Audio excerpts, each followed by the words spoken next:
si bien es cierto, yo puedo seguir hablando de todo el libro de Jueces, agarrar Primera, Segunda de Samuel, y seguir avanzando, y nosotros vamos a ver constantemente cómo la soberanía de Dios se va a manifestar, y en un punto, mi hermano, en el que hoy genera demasiadas palabras por muchas personas cuando dicen, no, pero ¿cómo puede ser posible que Dios intervenga en la voluntad de las personas, si el libre albedrío y esto, aquello, otro? Pues bueno,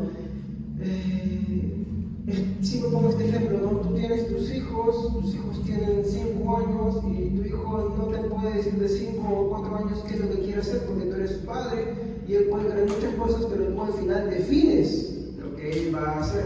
Gracias, hermanos. Entonces, de esta misma manera, nosotros tenemos que ver que no se puede ser soberano sin tener dominio absoluto, no solo sobre su creación. Nosotros tenemos la tendencia a decir, sí, Dios es soberano en las cosas creadas, pero cuando toca a los seres humanos, no. Y muchas películas de Hollywood, como Todopoderoso, y un montón de series y demás, y todo, como ver, dicen, Dios puede sobre todo, menos sobre una cosa, sobre el hombre. Y al decir y hacer eso, ya no es un Dios todopoderoso, ya no es soberano, ya no tiene sus características que constituyen a Dios como tal. Cuando hablamos de los atributos de Dios, hablamos de lo que describe a Dios. Y una de esas descripciones de Dios es la soberanía de Dios, ¿ok? Entonces, nosotros podemos, mi hermano, entrar a tallar, a estudiar cada libro, cada personaje, y vamos a ver que la soberanía de Dios está presente. De hecho, está en nosotros. El punto es darnos cuenta que eso está ahí. Y por eso es importante que vayamos siempre a las Escrituras, ¿ok? Entonces, quiero en esta mañana enfocarme en 2 puntos, ¿no? Y bueno, prácticamente es en el título. El primero es ver, ¿no? A Gedeón después de la batalla, ¿no? Bueno, ya puse ahí a Gedeón después de la batalla. Y en segundo lugar, de una manera muy breve, porque no hay mucho que decir ahí, pero sí hay un detalle muy importante que quiero resaltar, un versículo específico que está ahí que me encantó y que demuestra otra vez la soberanía de Dios.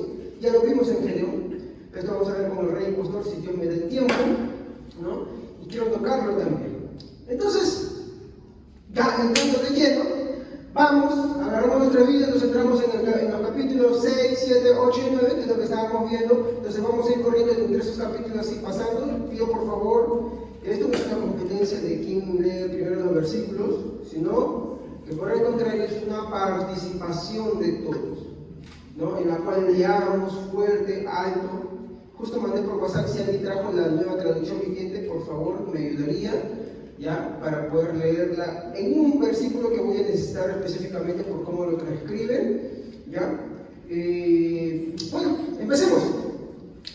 Gedeón después de la batalla. Vamos a poner como primer punto, mi hermano, ¿qué es lo que pasó? ¿Ya?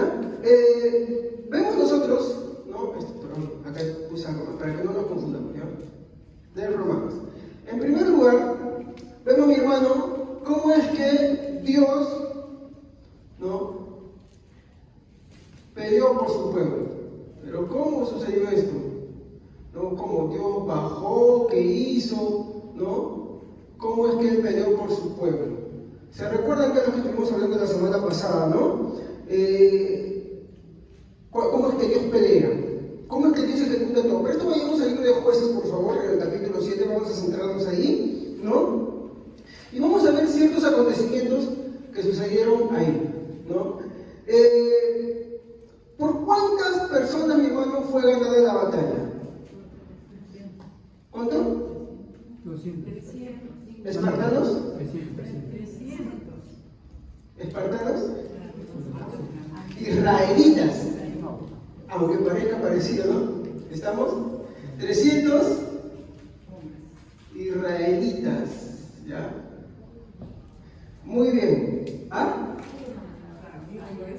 ¿Qué? Ellos no ganaron la batalla. Es que vamos por un puntito. Vamos por ahí primero. ¿Ya? Si bien es cierto, y acá quiero que entiendan, son 300 hombres los que son llamados a esta batalla, ¿ok? Ahora, hay que entender que aunque son 300 hombres los que participan en esta batalla, fue Dios quien ganó y la llevó a cabo, toda la batalla para ser específico. Y esto lo podemos ver en el capítulo 7, versículo 22, por favor. Jueces, capítulo 7, ¿ya? Versículo 22. A ver, ahí veamos. ¿Qué es lo que dice? Amén. Cuando los 300 hombres de Gedeón tocaron sus trompetas, el Señor hizo que los madianitas se mataran unos a otros con sus espadas. El ejército enemigo huyó hacia la ciudad de Betzita, que queda cerca de la ciudad de Cerera.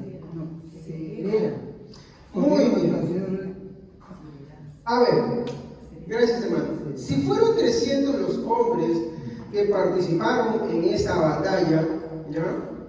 Ellos pelearon, pero la Biblia nos dice algo diferente, que no es que ellos simplemente pelearon, no, sino que fue Dios quien peleó por ellos. ¿De qué manera? ¿Qué es lo que vieron ustedes ahí? Que uno de los otros se mataban. Mientras que nos registra la Biblia que hicieron los 300, rompieron cántaros, sacaron antorchas y gritaron: una espada para el Señor y otra para Gedeón. Pero la muerte o la matanza de los madianitas, ¿a manos de quién fue? ¿De qué manera? La Biblia dice que cada uno puso la espada contra su compañero y así se mataron. ¿Qué quiere decir? Que entre ellos mismos se pelearon. ¿Qué vemos acá? Perdón, vamos a poner esto así. ¿Qué vemos acá? Que entre compañeros, ¿qué hicieron? Se mataron. ¿Cómo se llama eso? Ya está bien. Pero hablando de Dios. Exacto. ¿Por qué soberanía? Porque Dios intervino en cada uno de ellos, volviéndolo contra su aliado. Vamos a verlos en más sitios todavía. ¿Qué? Ahí está. Ya listo. Muy bien. Entonces, ¿qué fueron los 300? ¿Qué fueron entonces los 300? ¿Qué fueron? Exacto. Instrumentos. Esos fueron los 300. Instrumentos. Pero, aunque fueron instrumentos, la pelea la ganó Dios. ¿Estamos? Y ya vemos de qué manera cada compañero, ¿no?, se puso de su lado a matarse entre ellos mismos. ¿Qué podemos sacar de aplicación de esto? Así brevemente, ¿no? Y esos instrumentos, algunos para deshonra y otros, para deshonra y juicio, mientras otros para honra de su propio nombre. Eso lo dice Romanos. Pues en él dice, tiene utensilios cada uno, unos para deshonra y otros para honra. Ahora, esto vamos a ver, mi hermano, que también aconteció con Saulo, ¿no? Hechos, capítulo 9, 15, 20, una pequeña aplicación sobre esto. Hechos, capítulo 9, versículo 15, 20, ¿quién lo puede leer? Pero el Señor le dijo: ve, yo elegí a Saulo para la misión de dar a conocer mi mensaje ante reyes, israelitas y gente de otras naciones. Yo mismo le mostraré a Saulo todo lo que tendrá que sufrir por mi causa. Entonces Ananías se fue a la casa de Judas e imponiéndole las manos a Saulo le dijo: hermano Saulo, el Señor Jesús me envió. Fue el que se te apareció cuando venías para acá. Me mandó para que puedas ver de nuevo y te llenes del Espíritu Santo. De inmediato, algo que parecía escamas cayó de sus ojos y recobró la vista. Saulo se levantó y fue bautizado. Luego comió y recuperó las fuerzas. Saulo se quedó un tiempo con los seguidores que vivían en Damasco. Enseguida entró en las sinagogas a proclamar que Jesús es el Hijo de Dios. Muy bien. Y si ustedes lo ven, ¿no?, la versión que te está leyendo está muy bien. En la Reina Valera usa otra palabra, dice: Ve, porque instrumento escogido es. Y aquí vamos otra vez. El instrumento no se hace a sí mismo, Dios lo escoge. Así como Gedeón, de la casa de un pagano, la casa de alguien que era idólatra, Dios toma a Gedeón, lo escoge. Con Saulo vemos lo mismo. Saulo, mi hermano, de los apóstoles es el que más destaca. Pedro no es el que destaca, es Saulo, más conocido como el apóstol Pablo. De hecho, la mayor parte del Nuevo Testamento está escrita por él. Entonces, nosotros vemos, mi hermano, aquí, mi hermano, que Saulo, mi hermano, es un instrumento escogido como Dios. Pero no solamente él, se nos exhorta a nosotros también a hacer lo mismo. Romanos 6:13. Romanos 6:13.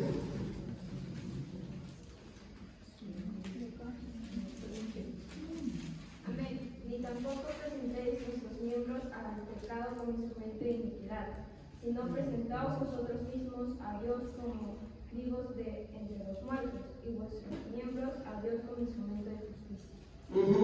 Entonces, ¿qué vemos nosotros? Que por un lado, Dios toma a Saulo y dice, instrumento no es necesario esto.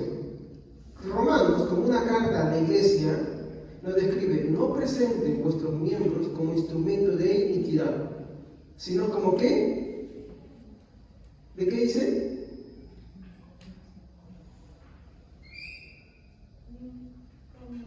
Si no presentaos vosotros mismos sería como vivos de entre los muertos y vuestros miembros a Dios como instrumento de justicia.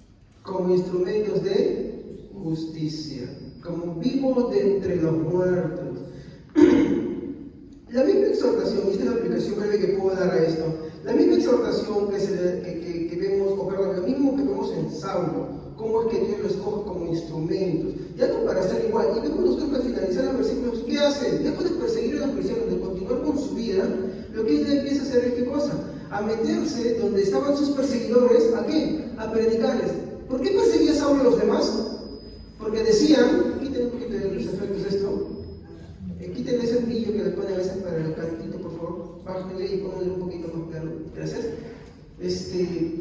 Vemos nosotros que lejos, mi hermano, de continuar con su vida, mi hermano, Saulo, mi hermano, que perseguía a los cristianos porque decían que Jesús era el Hijo de Dios, ahora él, mi hermano, ¿qué hace? Predica que Jesús es el Hijo de Dios. ¿En dónde? En las sinagogas, donde lo contrataban justamente a él, por así decirlo. ¿Ya? Entonces, cuando Romanos, que es una carta de Pablo, ahora de Pablo ya convertido al Señor, le escribe a la iglesia, le dice, no presenten vuestros miembros como instrumento de iniquidad, del pecado, o sea, ya no para que vivan como antes, ya no para que vivan con las cosas de este mundo, sino para que ahora sean instrumentos de justicia. Y una de esas cosas, bueno, son dos cosas, es bueno, no vivir pecando, y otra es predicar de la palabra del Señor. Es predicar de la palabra del Señor. Muy bien, entonces, nosotros vemos acá, mi hermano, la exhortación que se nos hace a nosotros, de que si somos verdaderamente cristianos, no vamos, mi hermano, a presentar nuestros cuerpos como miembros de instrumentos de la iniquidad. Muchas veces esto se toma con el legalismo, de poner ciertas normas que ellos dicen, bueno, nos alquiláis vestirse así o aquello. No. Aquí habla del pecado y de servir a Cristo en la predicación de la palabra del Señor. Muy bien. Pero también vemos algo más, y esta es la reflexión. Por más esfuerzo que nosotros invirtamos, no es correcto pensar que nosotros convertimos a las personas. A veces decimos, no, yo, como participamos hace un tiempo, y me pareció muy mal de verdad, había una dinámica que hicieron en un grupo que decía, no, yo quiero salvar a. Y como alguien dijo de verdad, tiene razón en algo, yo no puedo salvar a nadie. Es incorrecto decir que yo salvo a alguien o pretender que por mis esfuerzos yo puedo salvar con alguien. Lo que yo puedo hacer es un instrumento para que Dios obre la salvación en esa persona, sí, mas no puedo hacer nada por esa persona para que esa persona crea más. Eso es lo que hay que entender, porque esa es una obra soberana de Dios. Miren lo que dice Juan, capítulo 3, versículos 5 al 8. Juan, capítulo 3, versículos 5 al 8.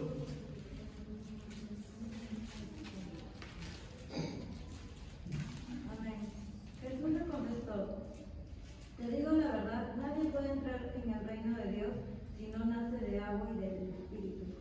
ser humano solo puede reproducir la vida humana, pero la vida espiritual nace del Espíritu Santo.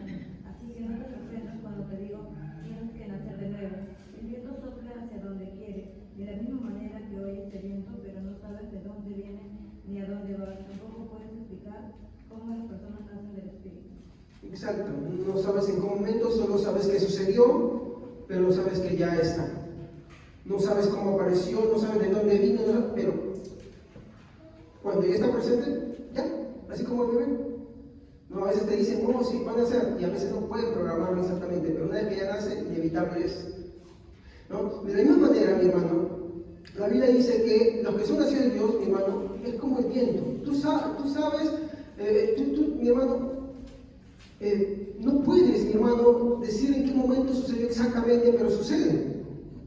No sabes de dónde viene, a dónde va, pero ahí está. Entonces, la reflexión en este momento es que por más esfuerzo que nosotros hagamos, intentamos, mi hermano, no podemos, mi hermano, caer, mi hermano, en el error de pensar de que nosotros, o por mi esfuerzo, tal persona se convirtió al Señor, por mi esfuerzo, tal persona creyó en el Señor. No, porque eso es una obra que solamente lo hace Dios. El nacer de Dios solamente proviene de Dios, no de nosotros. Nosotros no podemos ser nada más que ser instrumentos. ¿Instrumentos de qué? De la predicación de su palabra. Nada más. Por eso que Romanos dice, no presenten vuestros cuerpos como instrumentos de iniquidad, sino de justicia. ¿Me entiendes? Muy bien. Entonces, puedo tomar una metáfora más. Por ejemplo, la cuchara viene a tu boca por sí sola. El vaso me da de beber por sí solo. ¿Qué hace que el vaso pueda ser bebido? De la misma manera, nosotros somos instrumentos. La Biblia dice que somos instrumentos. Un instrumento no puede, mi hermano, ejecutarse por sí solo. Necesita de alguien más. En este caso, de la salvación, necesita de Dios. ¿Ok? Muy bien.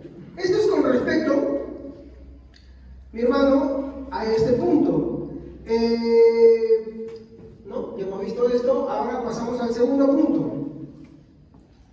¿No? El segundo punto, mi hermano, es que, mi hermano, Dios pone a prueba a Gedeón. Voy a ponerlo completo, ¿ya? Muy bien. Aquí yo quiero que analicemos algo. ¿Se acuerdan que estuvimos tocando varios temas en los cuales Dios se encuentra con Gedeón? ¿Cuál fue la actitud de Dios con Gedeón? ¿Cómo? Exacto. Dios le tuvo paciencia.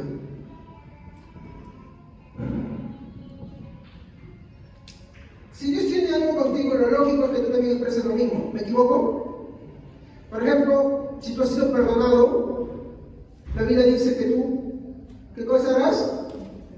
Perdonarás. Si Dios tuvo misericordia contigo, tú también tendrás misericordia. Si Dios tuvo paciencia contigo, tú también tendrás paciencia. Esto es bien difícil, pero es la verdad. A eso apunta, no es sencillo, pero esa es la evidencia. Ahora, no paciencia para el mal. Vamos a ver acá cómo es que, mi hermano, esto va sucediendo. Entonces, por ejemplo, ¿se acuerdan que estuvimos hablando de las injurias en el estudio de Corintios? ¿Sí se acuerdan, no? Del amor longánimo que sabe soportar, ¿no? Que sabe sufrir, ¿no? Que todo lo soporta y es paciente, ¿no? Muy bien.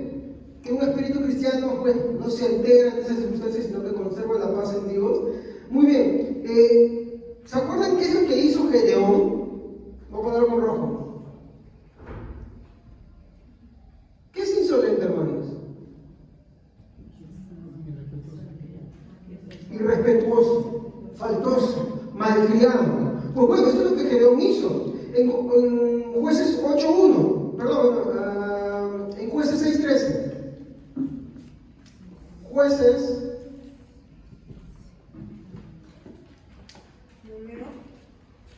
Sí. Y Gedeón le respondió, oh Señor mío, si Jehová está con nosotros, ¿por qué nos ha sobrevenido todo esto? ¿Y dónde están todas sus maravillas que nuestros padres no han contado? Diciendo, no nos sacó Jehová de Egipto, y ahora Jehová nos ha desamparado y nos ha entregado en las manos de los madianitas. En contexto, Israel se había apartado de Dios, Dios había levantado a los madianitas para que castigaran a Israel, y ahora cuando toma a Gedeón para levantarlo, para que ayude a Israel, ¿qué hace Gedeón? Mire cómo a veces es nuestra mente busca justificaciones y dice, no, mira, sufrimos esto por esta causa, por esta razón somos así, por esta razón, y nos ponemos en el plan de la víctima. Y eso es lo peor que podemos hacer, ponernos en el plan de la víctima, ¿no?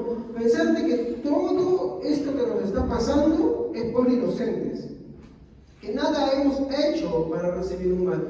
Entonces, cuando somos nosotros eso, mi hermano, tristemente eso está en el cristianismo, pues estamos diciendo que Dios es injusto. O sea, pasa algo en nuestra vida y yo soy inocente, yo no hice nada, yo no tuve que ver. Los culpables son ellos, él fue el culpable, ella fue la culpable, él hizo esto, no, yo te dije, tú te viste, tú aquello, no, tú te pasaste, no, tú esto, tú te transmitaste, tú aquello. Eso, mi hermano, es la psicología de este mundo. Por eso el cristianismo no tiene afinidad con la psicología en ese sentido. La psicología lo que busca, mi hermano, es hacerte sentir bien muchas veces. ¿Bajo qué? Tú eres el inocente, si todos te hicieron daño, pobrecito, ay, mira cómo sufres, si eso es cierto. Pues la Biblia no nos da lugar para eso. La Biblia, ¿qué nos dice, mi hermano, al respecto? Que debemos soportar las cosas. Los apóstoles decían, así nos tratan algunos como malhechores, pero bienaventurados somos por Cristo. Jesús dijo bien claro, si esto hicieron con la rama verde, ¿qué no harán con la seca? Entonces debemos estar preparados para esas cosas. Mi hermano, esa autocompasión, esa autojustificación, lo único que hace, mi hermano, es reforzar en la persona que piensa que por eso está sufriendo y que por eso es inocente y que por eso Dios le tiene que abrir las puertas del cielo, mi hermano. Lo único que está haciendo, mi hermano, es abrir, mi hermano, más grande la fosa que se la va a tragar. Porque se está engañando a sí mismo. Entonces, no caigamos en esas trampas, ¿ok? Esa fue la insolencia de Gedeón. ¿Por qué nos has abandonado? ¿Por qué has permitido esto? ¿Por qué aquello? ¿Por qué lo otro? Si nosotros no hemos hecho nada, no se habían hecho algo, habían abandonado a Dios. Tenían su cuota de culpabilidad. Y para colmo de desgracia, la idolatría estaba en su casa. Miren, no veía. Tan ciego era Gedeón que no podía ver eso. Tan ciego era.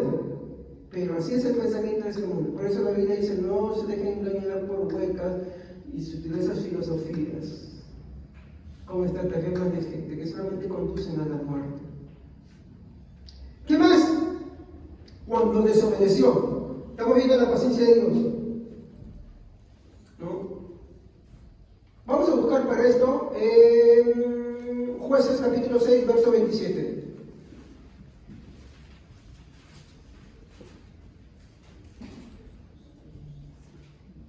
El mismo libro de Jueces, en el capítulo 6, en el versículo 27. ¿Qué dice el versículo 27?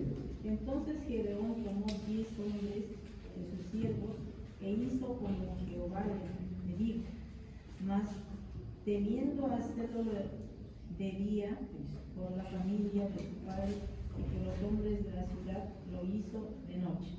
¿Qué le había mandado Dios? Que destruya los ídolos de Baal y Acera. ¿Dónde estaban esos ídolos? En su propia casa.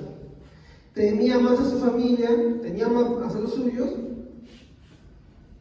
Miren, sin embargo, al final quien lo defiende, mi hermano, es su papá. ¿Se acuerdan? ¿No? Ahora, ¿por qué digo cuando desobedeció? Porque Dios no le mandó que haga eso de noche. Es como aquel que quiere ser cristiano pero a escondidas. Es como presentarse en el centro de trabajo y que nadie sepa que tú eres cristiano. O es como presentarte en tu centro de estudios y pensar que tú no eres, pues que tú en realidad eres como cualquiera y tú no eres cristiano. Y la pregunta es, ¿por qué lo hace? Porque quiere seguir viviendo haciendo lo malo. Esa es la verdad. Está con un pie adentro y con un pie afuera. Te digo la verdad, mi hermano. Te digo la verdad, hermana. Tú no estás adentro, estás afuera. Esa es la verdad. Entonces, cuando Dios pide obediencia en nuestros propios términos. No pide que lo obedezcamos como nosotros queremos. Pide que lo obedezcamos como Él quería. Dios quería manifestarse en la vida de Israel, en la vida de Gedeón, y que Él sea glorificado. Pero miren, ¿qué es lo que sucede acá? Los escondidas. ¿Qué más? Pide señales. Jueces 6:39. Y la voluntad de Dios es que yo no pierda ni a uno solo de todos los que en medio. ¿Jueces? No. Más que Dios dijo a Dios: no se encienda tu ira contra mí. Si aún hablar esta vez solamente, probaré ahora otra vez con el riñón. Te ruego que solamente el riñón quede seco y el rocío sobre la tierra. ¿Por qué creen que Gedeón, ya Gedeón había pedido varias señales, por qué creen que Gedeón dice, no se encienda tu ira conmigo? Porque ya la había visto. ¿Se acuerdan? Decía, ay de mí que soy hombre muerto porque he visto a Dios. ¿Se acuerdan, no? Pero Dios le tiene paciencia. Eso es lo que sucede con nosotros. Creemos en el Señor, ay Señor, si esto es cierto, que esto pase. Y ponemos reglas a Dios. La Biblia no nos dice en ningún lugar que pongamos reglas a Dios. Yo he escuchado sermones de esto, enseñando erróneamente que hay que pedirle, ¿no?, a Dios pruebas y señales sobre esto. Es decir, no, oye, ¿sabes qué? La Biblia dice que tú pruebes a Dios pidiéndole señales. ¿Para qué? Para que crean. Miren lo que dijo Jesús. Esta generación perversa y adúltera pide señales. ¿Y qué dijo Jesús? No les daré ninguna. Solamente una. Y ni siquiera una señal era lo que estaba escrito ya. La señal de Jonás. ¿Y cuál era la señal de Jonás? Bueno, estábamos compartiendo un devocional con Evelyn. ¿Te acuerdas cómo era? Que 3 días estaba en el vientre de No, eso es lo que nosotros creemos. Era que algo tenía que ver con la misericordia de Dios, ¿no? Que así como Dios, pero Jonás tuvo, ¿cómo era? ¿Ah? Jesús no fue rebelde. Jonás fue mandado a predicar la misericordia a Nínive, pero él fue rebelde. Jesús fue mandado a predicar la misericordia a la casa de Israel. ¿Fue rebelde? No. ¿Se dan cuenta? Entonces, pedir señales, mi hermano, está mal. Olvídese de pedir señales. Señor, necesito decir que yo me sueñe. No. Señor, que me encuentre esto. No. Hermanos, he visto tantas cosas sobre esto, mi hermano, tristemente, que reducen al cristianismo a fábulas, a experiencias, y no es así. Muy bien. La paciencia de Dios fue amplia, soportando cada falta de Gedeón. Sin embargo, como dice el Salmo 103:8, grande es Dios en misericordia, lento para la ira. Que Dios es grande en misericordia, lento para la ira. Su paciencia es grande. Paciencia no es que pasa las cosas por alto, es que tiene paciencia. ¿Qué es paciencia? Sí. Pero llega un momento que, como la misma palabra dice, paciencia se agota también y ya, viene el control. Muy bien. Pero, ¿por qué yo muestra esto de la paciencia, mi hermano, de Dios? Porque ahora quiero ver la paciencia de quién creen. ¿De quién estamos hablando? Exacto. ¿Cómo creen ustedes que fue Gedeón, hermanos? Todos nos quedamos con la batalla, ¿no? No así ni siquiera la ganó. Todos nos quedamos con esa batalla. Pero eso es todo lo que pasó. Eso es todo lo que sucedió, hermanos. ¿Ah? Para que puedan ver mejor. ¿Eso es todo lo que pasó? No, hermanos. Ahora, mi intención no es decir que Gedeón está en el infierno, no, Gedeón fue salvo, pero fue salvo por misericordia de Dios, cosa que no es la regla para todos, porque como la misma palabra dice, misericordia, la misericordia se da por quien tiene el objeto de la misericordia misericordia a quien Él quiere. Y a quien quiere también se le restringe. Vamos a ver esto. Por ejemplo, viendo el tema de la impaciencia, de la paciencia de Gedeón, ¿no? Fue lo contrario, ya que esta se agotó rápidamente. No estoy diciendo que no tuvo paciencia siempre, sí tuvo paciencia, pero no mucha, que digamos, ¿ya? Vamos a ver en aquella ocasión en la que, ¿no? Sí fue paciente, ¿no? En la que fue paciente. Vayamos a ver Jueces 8:1.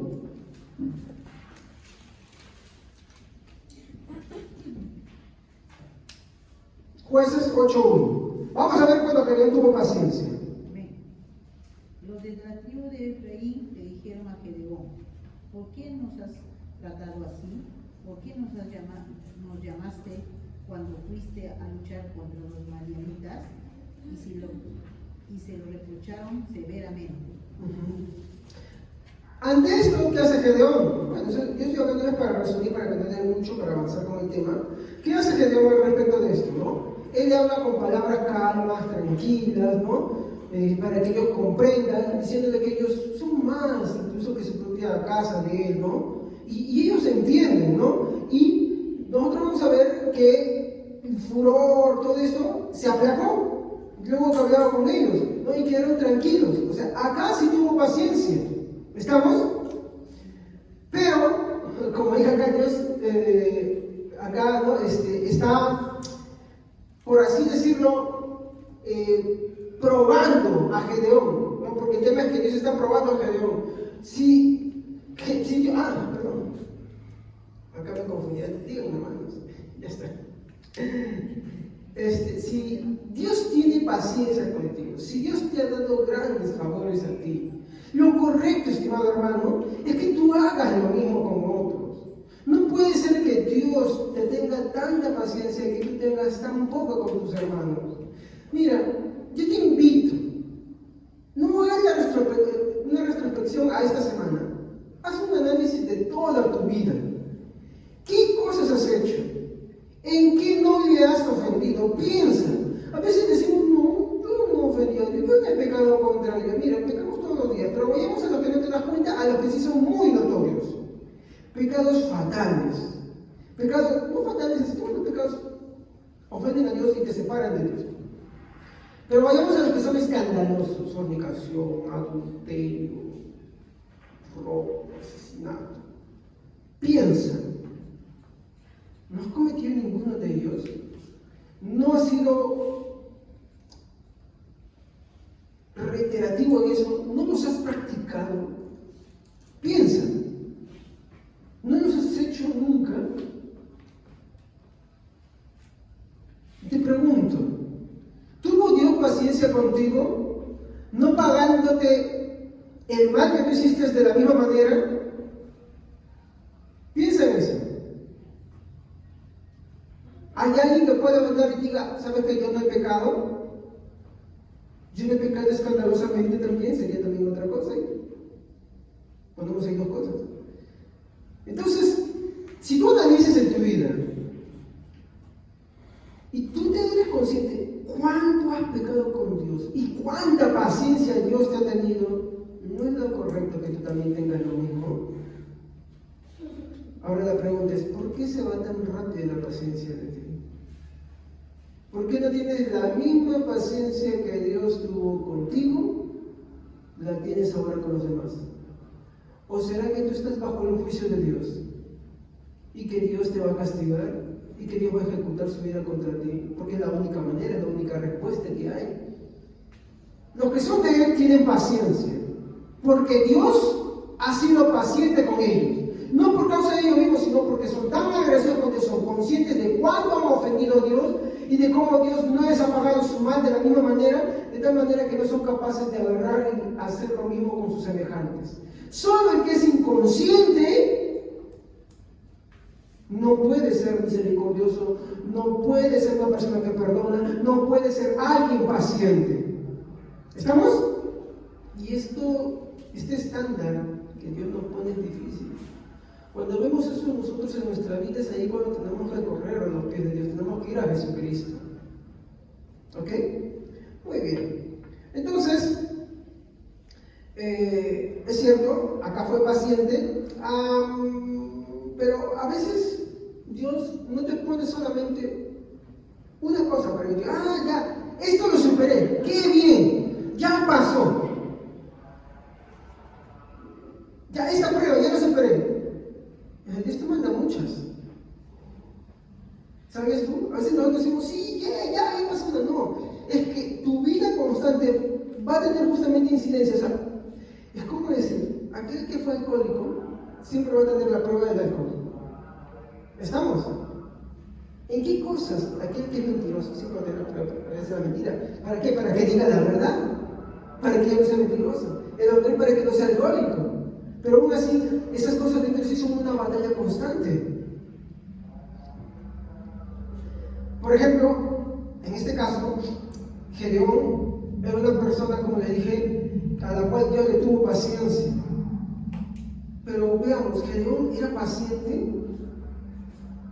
Vemos que acá hubo un caso así. Acá hubo un caso así, en la primera. Pero ¿cómo se demuestra algo que es verdaderamente cierto? Porque en una ocasión tú tuviste victoria, o porque en muchas ocasiones pasa hacia lo mismo y puedes decir, sí, ahora sí aprendió la lección.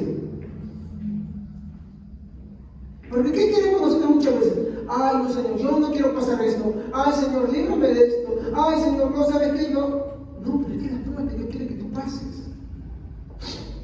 Por ejemplo, si te dicen, Señor, yo no quiero ser de nuevo, pero te pone en tu entorno personas que te quitan la paciencia.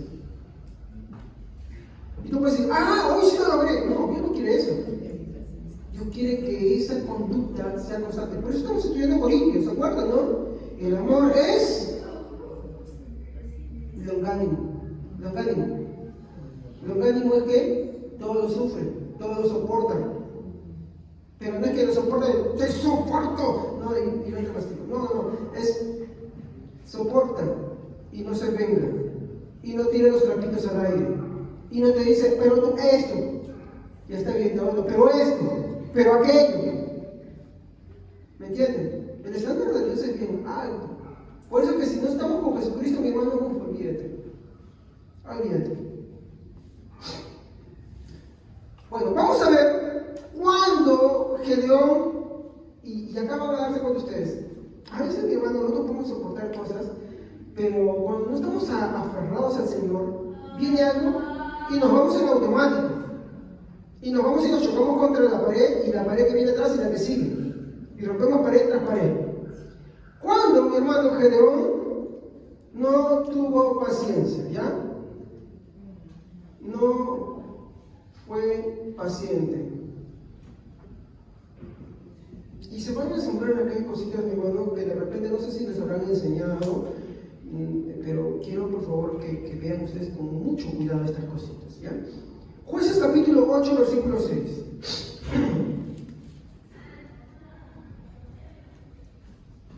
Jueces 8, 6. Pero los jefes de su pueblo le respondieron, ¿acaso tienes ya en tu poder los manos de Ceres y Salomón? ¿Por qué tendríamos que darle pan a tu jefe?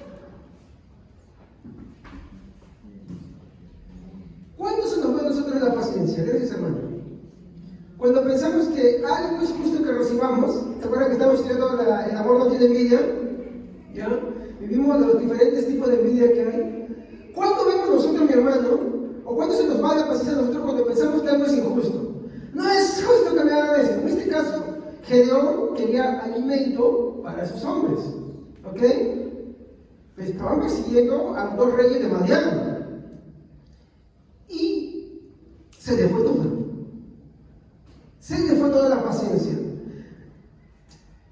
Él hace amenazas acá. Empieza, ya vemos ahí que la boca se le empezó a ir. Jueces 8, 7 a 9, por favor. Gedeón dijo, cuando Jehová haya entregado en mi mano a Sebat y a Salmón, yo pillaré vuestra carne con espinas y abrojos en el cielo. 17. Léalo un poco más fuerte, hermano, a ver, para que todos lo escuchen.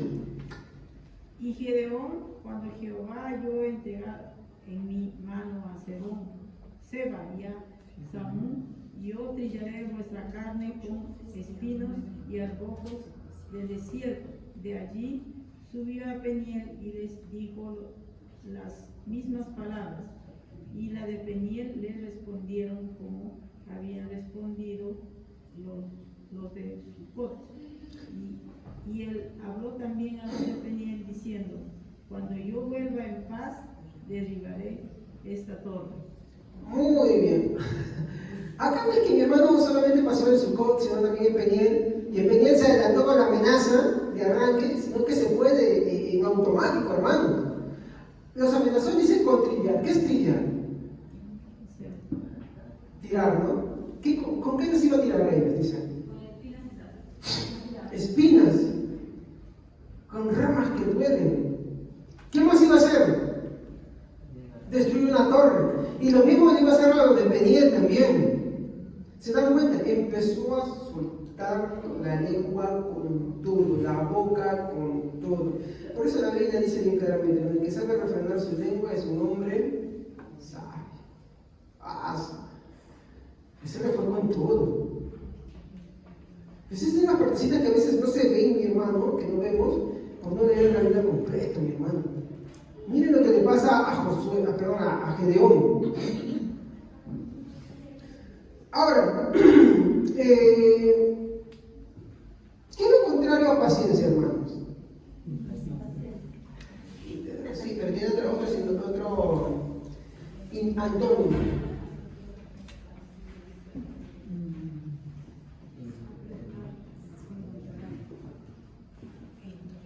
Intolerancia. Fue intolerante, mi hermano. Su intolerancia se rebasó, mi hermano, porque después de que Gedeón captura a los reyes, mi hermano, de Madián, mi hermano, la historia se oscurece más. Se va a volver más oscura. A ver, vamos a ver, miren lo que va a hacer. Primero, va a agarrar a un joven. Jueces 8, 13 a 14. Cuando Gedeón, hijo de Joab, volvió de la batalla por el paso de Jerez, capturó a un joven de Sucot y lo interrogó. Entonces el joven le anotó los nombres de los 77 jefes y ancianos de Sucot. Muy bien, ¿alguien puede verlo? ¿Está bien? Esto es la nueva versión internacional. Perdón, nueva traducción viviente también, o nueva versión internacional, aparte. Perdón, no, nueva traducción viviente, disculpen. Después Gedeón regresó de la batalla por el paso de Erez, allí capturó a un joven de Sucot y le exigió que pusiera por escrito los nombres de los 77 líderes y ancianos de la ciudad.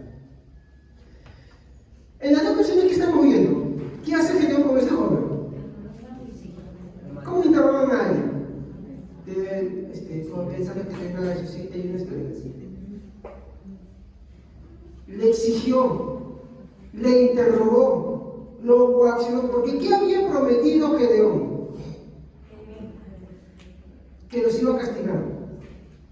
¿Ya? Entonces, miren cómo empieza a ser su actitud de intolerancia.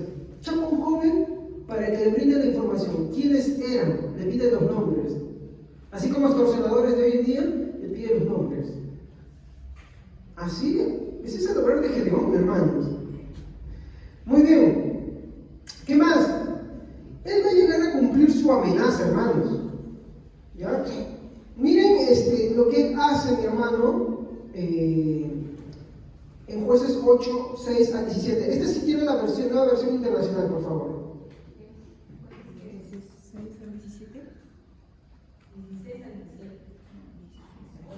Un ratito.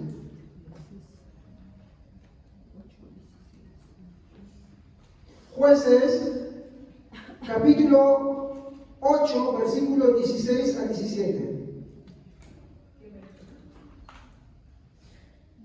Entonces Gedeón tomó a los ancianos de la ciudad y los castigó con espinas y zarzas del desierto para darles una lección. También derribó la torre de Peniel y mató a todos los hombres de la ciudad. Ya, ahora la nueva traducción viviente también. Quiero que lo comparen. naciones de la ciudad y los castigó con espinas y zarzas del desierto para darles una lección. También derribó la torre de Peniel y mató a todos los hombres de la ciudad. Ahora yo tengo acá una versión que dice lo siguiente. Al finalizar dice, para enseñarles quién era él. ¿Han escuchado esas palabras? De la boca de quienes dicen eso siempre. Cuando hacen algo y dicen para que sepa quién es, quién soy. Tú no sabes con quién te estás metiendo. ¿Qué actitud es esa? Soberbia. Es una actitud matonesca. ¿No has visto cuando se pelean? Tú no sabes quién soy yo. Y cuando cumplen, para que sepas quién soy. Para que nunca, ya me han dicho, para que nunca te olvides de mí. Pero ellos sí se van a olvidar, hermanos. Y hay algo así, ¿por qué se van a olvidar? Y eso hace lo mismo hace en una como en otra ciudad. Y eran ancianos, ¿ah? Ni siquiera les tuvo misericordia, no les tuvo paciencia.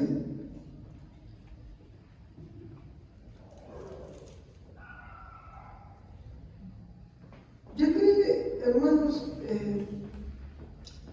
cuando ustedes continúan leyendo, hermanos, van a ustedes ver algo muy terrible. Y es que Gedeón no solamente, mi hermano, los castiga, asesina a los de las ciudades, los va a matar. O sea, no satisfecho con haberlo castigado, mata a los de la ciudad. Entonces yo dije, la historia se va a oscurecer más. Y bueno, cuando uno se le va todo la paciencia, mi hermano, no mire, no se fija en lo que está haciendo, simplemente se deja guiar por sus pasiones, derrocha cólera, furia, ira. Y esto, mi hermano, lo va a volcar también con su hijo.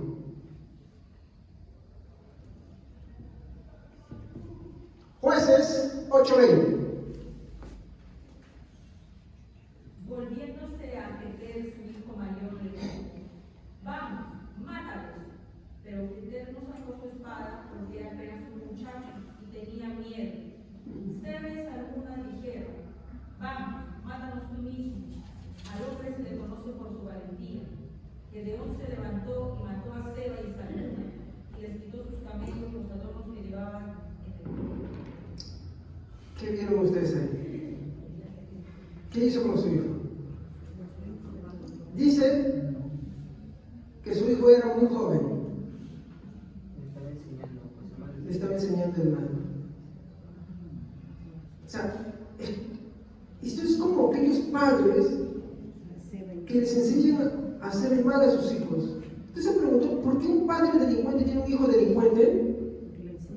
Eso es perversidad, porque le enseñan lo mismo. ¿Por qué un padre tiene un hijo ladrón y un padre ladrón? Porque le enseña eso. ¿Por qué un padre borracho, por lo general, tiene un hijo que también está en lo mismo? Porque le enseña lo mismo en eso. Ven, vamos, tú también, y empieza a tomar con él. ¿Se dan cuenta? Y es triste, ¿no? Cuando tú ves, matan a tal sicario y el hijo es otro sicario y la novia es un sicario. Por ejemplo, hace poco mataron al Kevin, ¿no? Que no sé cómo le dicen. ¿Ah? May, no sé qué. Ya bueno, ¿cómo se llama? ¿No? Su cuerpo se quedó en la morgue y cuando viene la mamá, ¿ya? Resulta que la mamá también estaba buscada por trata de personas, delincuente. Resulta que este hombrecito que no sé cómo se llama, tiene un hijo. Y en varios videos se le ve agarrando un revólver. Niño, agarrando un revólver. La novia, que ahorita está buscada por todo el país, ¿ya? Que le dicen, no sé, la guana, no sé qué le dicen, ¿ya? Es otra delincuente. Consigue armas, hace trata de personas, captura niños. Entonces hay una película ahorita que está promocionando el sonido del silencio, ¿cómo se llama? Sonido de la libertad. Que vayan a verlo. No es promocionada por Estados Unidos, nada, es bien criticada por ellos, pero está teniendo récord porque pone una realidad que vivimos en el Perú y en toda parte del mundo. ¿Saben que el otro día vi una encuesta que veía que a principios de año no sé cuántos miles de niños han perdido, muchos de ellos para prostitución y otros para trata de órganos, pero bueno, para tráfico de órganos? Y acá en el Estado peruano ni siquiera se publica mucho esto. En ninguno de los países. Por eso esta película tiene una gran aceptación porque es una yo les recomiendo. De hecho, voy a sortear algunas entradas cuando llegue la película. ¿Ya? El resto vaya a verla, pero los que yo sé que tienen posibilidades no les voy a sortear nada. ¿Ya? Hermano, si tú estás trabajando, ven, colabora. A veces, disculpe hermano, a veces queremos todo gratis, hermano. Vos sortear algunos sí, pero no esperemos a que todos nos regalen, hermano. Por favor, eso sí quiero poner en equilibrio. Vayamos y colaboremos. De verdad, porque la película expone algo muy cierto que está pasando. Y algo muy crudo. Y de verdad se sabe que hay incluso en el Perú se secuestran niños y ahora con todas las bandas colombianas, venezolanas, no sé qué habrá puertorriqueños que se han metido, más aumentado todavía esto. Porque ese es el negocio. Pero con respecto a la maldad de los padres sobre los hijos, es que la Biblia dice, ¿no? Que los que me aborrecen Dios visita la maldad de los padres sobre los hijos. Y esto no es nada de la maldición generacional que dicen que es el espíritu de delincuencia. No, eso no es. Porque eso es ser inocente otra vez. Eso es meterte al victimismo. No, lo que te está mostrando es que un padre malvado, muchas veces, por lo general, lo que enseña con su propia vida es un ejemplo malo. Y lo que hacen los hijos, ¿qué cosa es? Por lo general, copiar eso. Si un padre es un delincuente, no siempre, pero por lo general, el hijo imitará eso. Y eso lo vemos. Si un padre es borracho, no siempre, pero por lo general, los hijos imitarán eso. Si un padre es un violento, no siempre, pero por lo general, los hijos imitarán lo mismo. Ahí no hay que ningún espíritu, nada, por favor, esos son infantilismos, hermano. No. Es que viene por imitación. Y es ahí donde les cumple. El hijo no pagará por el pecado del padre, ni el padre por el hijo morirá. Cada uno morirá por su propio pecado. Y esto es lo que la Biblia dice: Dios visita la maldad de los padres, de los hijos, hasta la tercera y cuarta generación de los que la aborrecen. ¿Qué quiere decir eso? Que los castiga cada uno por su propio pecado. Si un padre es un mujeriego y lo anda exhibiendo y no tiene sangre en la cara, posiblemente sus hijos hagan lo mismo. Posiblemente. ¿Por qué? Porque eso es lo que enseñan. Y los hijos empiezan a tomar eso con naturalidad. En este caso, puntualmente acá, lo que hace Gedeón, si bien es cierto, este hijo no lo va a hacer, pero otro hijo lo va a imitar. ¿Me entienden? ¿Y esto por qué? Por el ejemplo que estamos viendo acá. Otro hijo lo va a imitar. Continuamos. Me retrasa mucho. Muy bien. Entonces, ¿qué implicación podemos tomar de todo esto? Es triste, mi hermano, pero el héroe de la fe, Gedeón, hizo todo esto. Sin embargo, ¿qué nos dice la Biblia? Esto sí, por favor, nueva traducción viviente, Efesios 4, 2 al 4.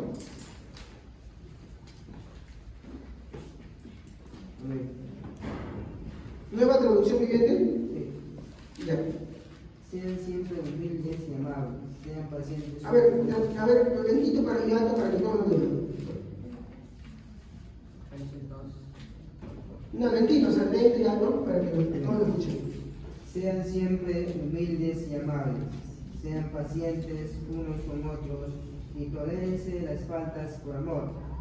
Hagan todo lo posible por mantenerse unidos en el espíritu y enlazados mediante la paz. Pues hay un solo cuerpo y un solo espíritu, tal como ustedes fueron llamados a una misma esperanza gloriosa para el futuro. ¿Qué son las primeras cosas que nos dicen que debemos hacer? Humildes. O sea, hemos estudiado que es humildad, ¿no? Entonces decimos, ay, mira qué pobrecito soy yo. Eso no es humildad, eso es una falsa humildad. La humildad, para empezar, es no exhibir algo, no creerse algo que no somos. La humildad es pensar con cordura en lo que somos. La humildad, mi hermano, hacer el bien a los demás, en nuestras posibilidades y hacer el bien a nuestros compañeros. ¿Qué más dice ahí? No, el nueva traducción que viene.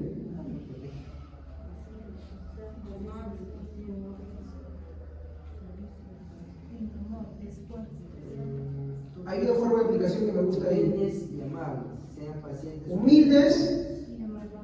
Esto es otra vez, ¿saben qué cosa es? Longanimidad y benignidad. ¿Se han dado cuenta? Amabilidad. Miren ahora sí, sigue Pablo. Sean pacientes unos con otros y tolérense las faltas por amor. Hasta con esto. Sean pacientes los unos y tolérense en amor. Esto es lo que la Biblia nos dice. Ahora, ¿vemos esto en Gedeón? No, eso es lo triste. ¿Qué podemos sacar de esto? Gedeón no hizo como Dios le mostró. Dios le mostró mucha paciencia, a pesar de que él hizo estas cosas. Pero él no fue capaz de hacerlo con nosotros, con sus propios hermanos. ¿A quién estaba defendiendo él? A Israel, ¿no? Yo lo había llamado para eso. Pero dejó de enseñarle con un ejemplo. Con su ejemplo les enseñó el mal. Ahora, ¿son inocentes esas personas? No, no son inocentes. No quisieron darle de comer a Gedeón y a los 300 que estaban con él. No quisieron. No quisieron. Eran malos también. Pero Gedeón no tenía que hacer eso, ya que Gedeón, cuando Dios le encuentra, mi hermano, fue también malo con Dios. Sin embargo, Dios lo perdonó. Dios le tuvo paciencia. Y lo correcto era que Gedeón haga lo mismo. Entonces, Dios nos llama a nosotros a no tener esas conductas, a ser pacientes con nuestros hermanos. ¿Ok? ¿Qué más? Voy a poner acá ya para terminar esta parte de acá. ¿No? Honra a medias. ¿Honró a Dios, mi hermano Gedeón? Sí honró en primer lugar. Jueces 8, 22 a 23. ¿Qué dicen? A ver, rapidísimo, hermanos, porque a veces en esperar que los hermanos se encuentren, mi hermano, comemos mucho tiempo. Jueces 8, 22 a 23. Acabamos de leer Jueces, hermanos. A ver, uno. Entonces los israelitas dijeron a Gedeón: gobiérnanos, tú y tu hijo y tus nietos serán nuestros gobernantes, porque nos has rescatado de Medián. Pero Gedeón respondió: yo no los gobernaré, ni tampoco mi hijo. El Señor los gobernará. ¿Hizo bien Gedeón ahí? Sí hizo bien Gedeón. Y bravo por eso. Honró a Dios ahí. Pero no totalmente. Y acá va siempre nuestra inclinación al mal, hermanos. Ay, Gedeón. Gedeón 8, 24 y 25. Pero tengo una petición, añadió, que cada uno de ustedes me dé un anillo de lo que les costó del botín. Era costumbre de los israelitas usar anillos de oro. Con mucho gusto te lo daré, me contestaron. Así que tendieron una manta y cada uno le echó en ella un anillo de su botín. ¿Qué exigió? Oro. ¿Pero qué exigió él? Recompensa. Yo he hecho esto, recompensen. ¿Estamos? Y esto fue la decadencia, porque esto va a generar un mal mayor. ¿Saben qué se generó con eso? Mire, él no quiso ser rey.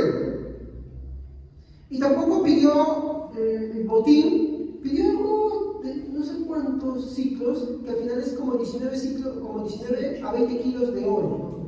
¿Ya? Ahí está el ciclo. Yo lo busqué en ciclos, en conversión de ciclos a peso, a kilos. Es como 20 kilos de oro. 9 kilos, 19 kilos. 19, ¿ves? Ahí están, ¿ves? Un kilito falla por ahí. Pero en ciclos era eso. Pidió esa cantidad. Hermanos, ¿qué hizo con todo esto? Verso 27. Amén. Entonces Gedeón hizo un efod sagrado con el oro y lo puso en Ofra, su pueblo natal. Pero pronto todos los israelitas se prostituyeron al rendir culto a ese efod, el cual se convirtió en una trampa para Gedeón y su familia. A ver, si usted continúa leyendo, yo no tengo tiempo para ir avanzando mucho ahí para poder avanzar esto. No vamos a ver que Israel va y como hacer y va a hacer sacrificios y hace adoración a ese efod. ¿Ya? Es un efod como el de David, ¿se acuerdan? ¿Ya? Él se hace un efod. ¿Cuál era el objetivo de ese efod? ¿Por qué dice la Biblia que Israel y su casa se prostituyeron tras eso? Tras ese efod. Miren lo que les puse acá. ¿Qué es? ¿Para qué es un trofeo? Pero exhibir qué cosa. A ver, por ejemplo, concurso o campeonato de 100 metros planos en natación. Lo gano. Me dan un trofeo. ¿El trofeo de qué es? Ese es lo que es de oro. ¿Pero de qué? Reconocimiento. ¿A qué? A mi sacrificio, a mi esfuerzo. A mi esfuerzo, a mi sacrificio. ¿Dónde pongo un trofeo? A la vista. A la vista de la gente. ¿Cómo es que Israel se prostituyó tras este efod? Era un reconocimiento civil. Ah, ahí está el libertador. La honra ya no era para Dios. ¿Se acuerdan lo que hizo cuando en la batalla? Una espada para Dios. Y Dios nunca le dijo que te haga el reconocimiento a ti. Lo mismo fue con el efod, solamente que el efod fue a peor. El efod era un recordatorio. Al menos las otras palabras se van a olvidar. Pero el trofeo iba a ser para que todos me admiren. Cuando Dios le dijo valiente, ¿qué valiente eres? No para que se lo creyera y se tomara a pecho. ¿Era valiente? ¿Gedeón? No, ya lo demostramos, ¿no? ¿Y por qué sí pudo ser valiente? Porque Dios le dio valentía. Porque muchas veces demostró en todos los sermones que hemos tratado, creo bastantes hemos tratado eso, lo cobarde que fue, ¿cierto, no? No es el Gedeón que muchas veces nos pregona. Entonces, nosotros vimos que Gedeón, en un alarde más, hace un trofeo, un efod es un trofeo para el reconocimiento. Ese es otro tipo de idolatría. Si bien es cierto, Israel iba a decir, oh, el efod, eso no, sino que lo miraban, oh, ahí está el libertador, qué grande, el cielo. Por eso, hermanos, nunca me pongan sillas acá, hermanos. Por favor, que se agradecería eso, no me pongan sillas acá.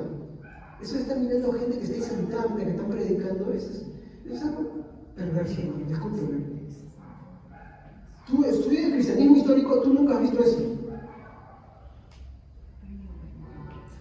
El cristianismo histórico no practica eso. No practica eso. Es poner la mira en las personas, no en Jesucristo. Si me cierto, la persona que se para adelante, se para un momento a predicar y poner la palabra de Dios, más otra cosa no tiene que hacer ahí. Por eso lo que hicieron ellos. Miren, este es. Ponen la mira en las personas, no en Dios. Y eso, hermanos, es idolatría pura también. La misma que hacen los romanistas con su papa, la misma que hacen los romanistas con sus culturas y todo eso, la misma hacen los cristianos, pero en el corazón. Por eso también decía, el corazón del hombre es una fábrica de ídolos. ¿Se dan cuenta por qué decía Calvino eso, no? Tenía razón. Porque eso no solamente lo veían los romanistas, también lo veían los cristianos. Muy bien. Entonces, bueno, ¿no? Gedeón, si bien es cierto, él no tuvo la intención de hacer que Israel fuera idólatra con este efod. Eso no fue su intención. Su intención era reconocimiento. Y como a veces, ¿no? Yo tengo esta carencia y busco que otro me la supla. No, mi hermano. Tú tienes carencia en algo, que Dios te la supla, hermanos. Busca primero a Dios, que Él te la supla. ¿Quieres reconocimiento? Pues no lo busques en las personas. Que Dios sea tu galardón. Dice, si alguno quiere gloriarse, gloríese en creer en Cristo Jesús, nada más. No busques que las personas te den esas cosas que solamente Dios te puede suplir. No las busques. La gente sin Cristo tiene tantas ansias de muchas cosas y busca el reconocimiento de muchas cosas. Los cristianos no podemos buscar eso. Los cristianos buscamos que Dios suple todas nuestras necesidades conforme a sus riquezas en gloria, hermanos. ¿Ok? Entonces, si dice lo que no tuvo la intención de hacer que Israel fuera idólatra con este fondo, hermano, su mal fue tener un símbolo de reconocimiento civil. Que la gente reconociera a Gedeón, su casa, ¿no? Su casa, miren, de repente ya no soy idólatra como mi padre, pero ahora sí me van a reconocer porque yo fui el libertador de Israel. De la verdad que no hizo mucho que digamos ahí, hermano. Más que una persecución en una guerra que ya estaba ganada. A ver, pero más no tuvo. Y ese es el problema, a veces hacemos cosas y nos creemos tanto que yo hice esto, aquello, lo otro. Hermano, hay que ser humildes en eso. Hay que ser humildes.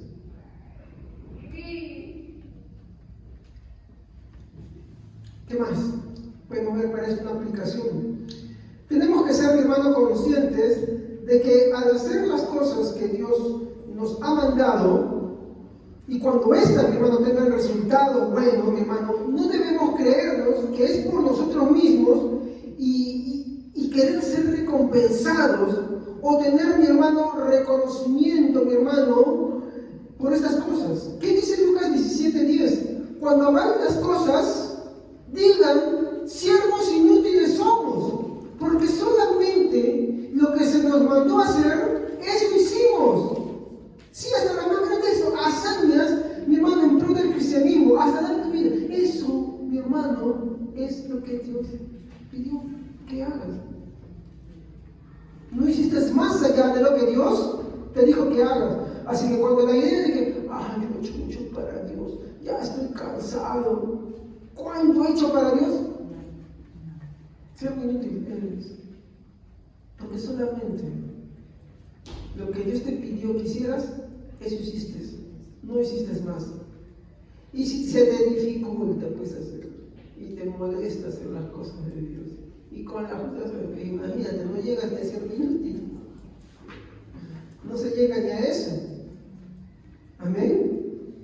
Muy bien. ¿Y cuál es la razón de esto? Efesios 2:8-10. En Lucas está lo que le dije, ¿no? Cuando hagan las cosas, ¿no?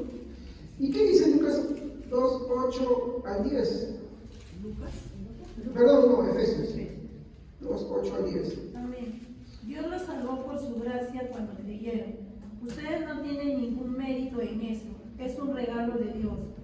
La salvación no es un premio por las cosas buenas que hayamos hecho. Así que ninguno de nosotros puede jactarse de ser salvo, pues somos la obra maestra de Dios. Él nos creó de nuevo en Cristo Jesús, a fin de que hagamos las cosas buenas que preparó para nosotros tiempos atrás. Miren, énfasis en el versículo 10. Después de ver que la salvación es por gracia y sin obra, sin mérito. Dice que preparó las cosas en las que debíamos andar o debíamos hacer, las cuales Él preparó ¿cuándo? ¿En tu tiempo presente o en qué momento? Antes. O sea, lo que tú de pronto dices, yo voy a hacer esto porque siento esto que yo otro, voy a hacer esto que yo otro, bueno, ya lo había preparado de antemano, o sea, no se te ocurrió a ti. Dios ya lo había preparado para que tú anduvieres en ese camino. ¿Me dejo entender? Entonces seamos humildes, no nos cansemos de hacer el bien, porque eso es lo que Dios preparó para que hagamos. Y si no puedes hacer el bien, hermano, preocúpate, porque solamente hay dos cosas: o eres instrumento de honra o eres instrumento de deshonra. Y eso es terrible, eso es un autoanálisis que debemos hacer siempre nosotros. Un instrumento para ser usado, para ser servido. Yo tengo este vaso y el momento en que este vaso deja de tener esa función, ya no es un instrumento útil. Cuando Él hace un instrumento, no es un instrumento para siempre para Él. De tal manera que ese instrumento siempre va a tener una utilidad. ¿Ok? Eso hay que entenderlo. La utilidad no es temporal, es para siempre. Seguimos. Bueno. ¿Qué es lo que pasa, mi hermano, cuando nosotros nos vamos como caballitos locos y no medimos las cosas que suceden?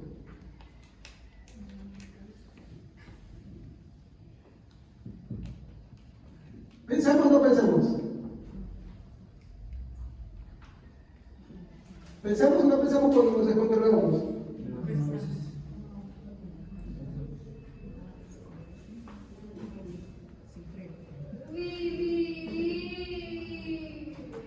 Gedeón, mi hermano, no pensó en las consecuencias. Esto lo pongo con rojito porque mi hermano es verdad, un chiquito. Ante el reconocimiento recibido, hizo algo, mi hermano, que le trajo la desgracia a su familia. Sí, hermanos. Veamos Jueces 8, 29, 31. Y usted dirá, ¿en qué estuvo mal esto?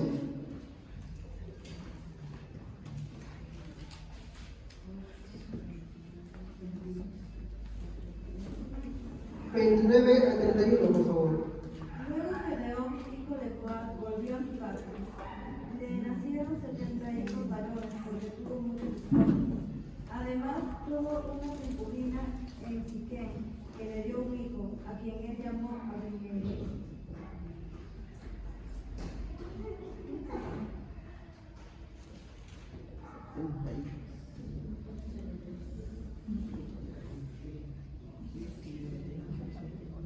¿Cuántos hijos tuvo? 70. No. 71. 70 de las mujeres con las que él se casó. No sé cuántas. Para tener 70, ¿cuántas necesitas? ¿7? ¿6? Dependiendo, no sé cuántas. Digamos que 7. Pero tuvo solamente 7 mujeres, digamos, 10 con cada una. Tuvo una concubina, estuvo con todas, ¿sabes? No es que tuvo ella, las cuidó como a veces no quiere, no, tuvo 7 mujeres y una concubina, porque de la concubina tuvo un hijo. ¿Estamos ahí? En pocas palabras, vamos a pronunciar esto, tuvo como 8 mujeres. No sabemos, más o menos, entre las que estaban, entre las que él se había casado, pero entre todas ellas destaca una concubina, con la cual tiene un hijo. ¿Cómo se llama ese hijo, dice ahí? ¿Qué? Abimelech. Importante ese nombre. ¿Qué dice Proverbios 14, versículos 12 al 13?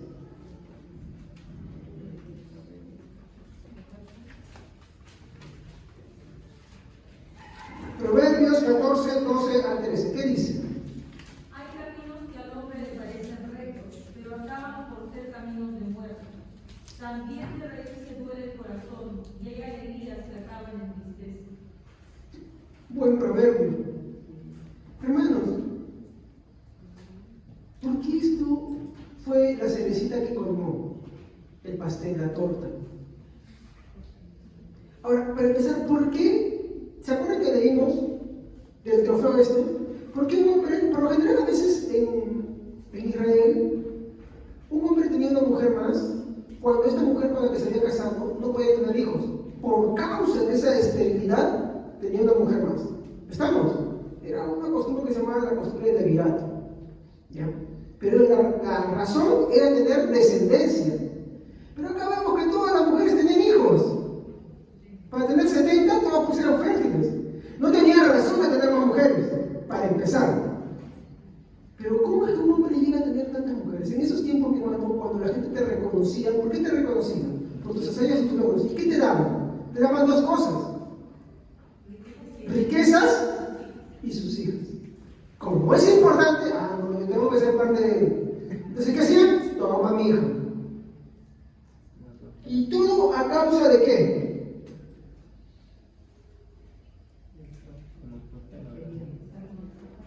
Él tenía algo con qué lo recordaran. Él hizo esto, no, él merece esto. Entonces agarraban y le iban y le daban. Ahora, esto de que no pensó en las consecuencias es grave, hermanos. Y esto me lleva a mi segundo punto, que va a ser bien breve. Y esto se llama un rey impostor.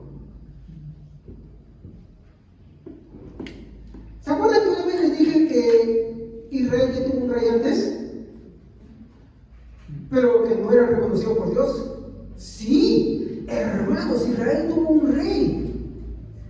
Sí. Antes de que Samuel llamara a Saúl. Primero, el desvío de Israel. A ver, vamos rapidísimo. Vamos a poner rapidísimo. Esto no lo voy a escribir porque siempre voy a dar unas partes más. El desvío de Israel. Veamos los versículos 8 del 33 al 35. Sí. 33. Pero aconteció que cuando murió Gedeón, los hijos de Israel volvieron a prostituirse, yendo tras los Baales, escogieron por Dios a Baal, y no se acordaron los hijos de Israel de Jehová, su Dios, que los había librado de todos sus enemigos en derredor. Ni se mostraron agradecidos con la casa de Jeroboam, el cual es Gedeón conforme a todo el bien que él había hecho a Israel. Muy bien. ¿Se acuerdan que le dije que Israel no es que idolatró así como hacían con otros dioses al efod que hizo Gedeón? Sino que fue otro tipo de idolatría, pero necesito idolatría al final, sino que ellos se regresaron aquí a Baal, diciendo, ¿no? Ya, muy bien. ¿Y qué pasó? Cuando se regresaron a eso, dice que no se acordaron de lo que Gedeón hizo, ni de su casa, ni nada de eso. Muy bien. ¿Ya? ¿Se acuerdan de la concubina? ¿Ya? Yo les dije que eso es muy importante. Muy bien. ¿Se acuerdan del nombre de su hijo? Eso es importante. Ya. Ahora, ¿recuerdan el efod? ¿Símbolo de qué era? Es un trofeo, vamos a ponerlo así bien fácil, ¿ya? Como les dije antes, trofeo. ¿Qué busca qué cosa? Reconocimiento. Qué triste, mi hermano, es querer meterse en estos caminos y buscar reconocimiento. Como una vez escuché a alguien, ¿no?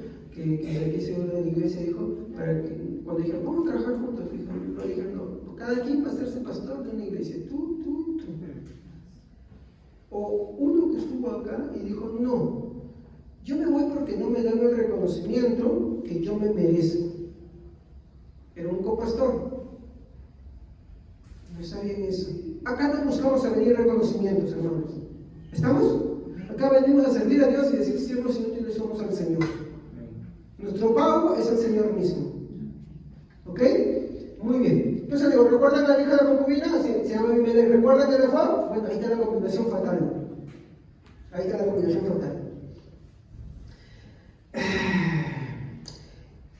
El efod, mi hermano, era ese símbolo de reconocimiento. Esa idolatría, mi hermano, que vemos ahí, ¿no? Ahora, Abimelech, mi hermano, ¿qué persigue? A ver, Abimelech era el hijo de una concubina, ¿ya? ¿Qué es el hijo de una concubina? Por así decirlo, no es ilegítimo, ¿estamos? ¿Y Abimelech qué persigue? Hermanos, por favor, no estamos bromeando.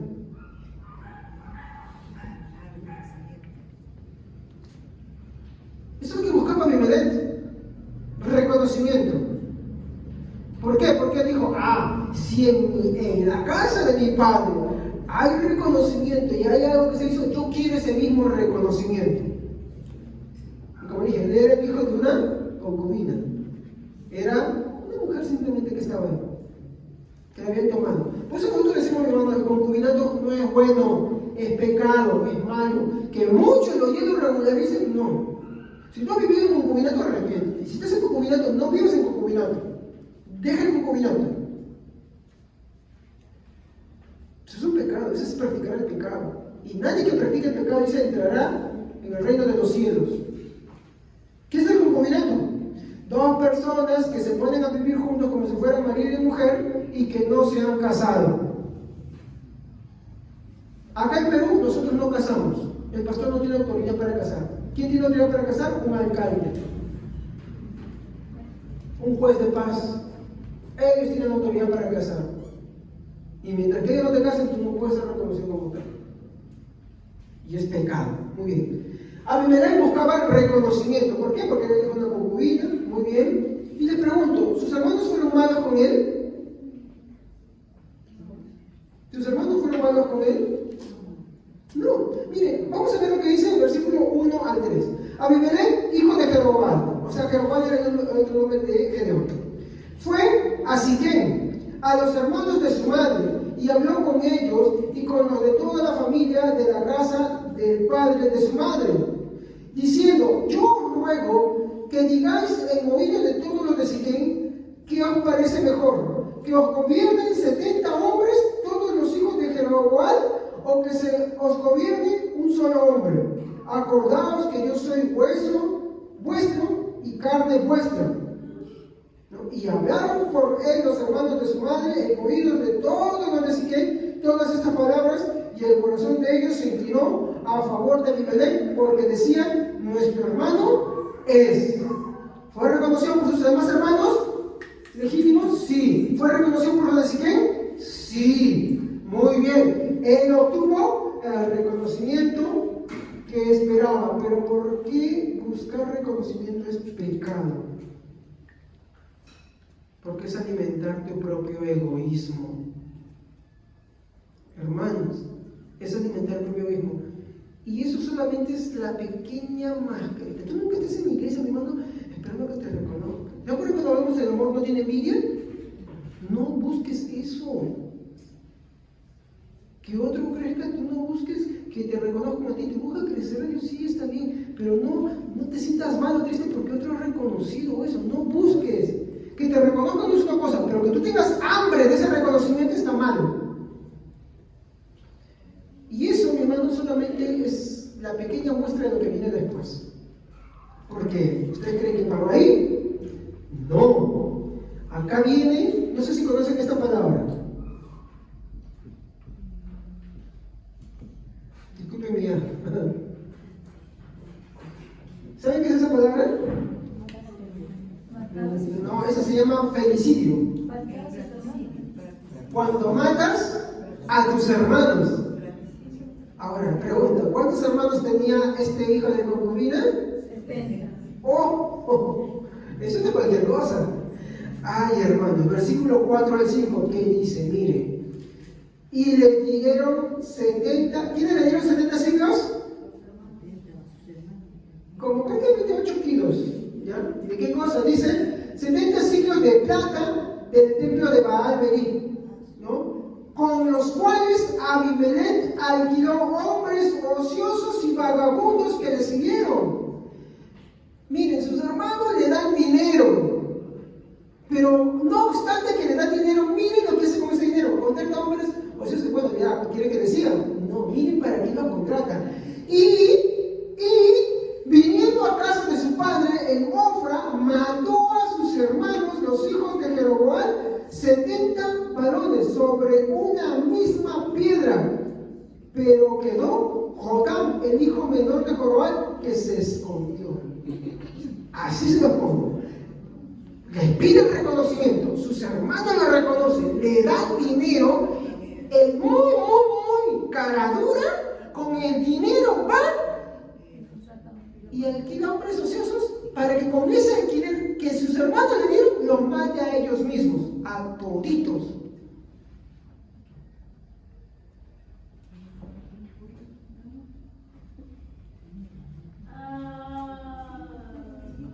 ¿Y saben dónde los mató? Qué horrible muerte haber sido, porque dice que todos los mató en una piedra. Una cosa es que te maten a espada todos peleando, ¿ya? No, chapó a cada uno y en una piedra.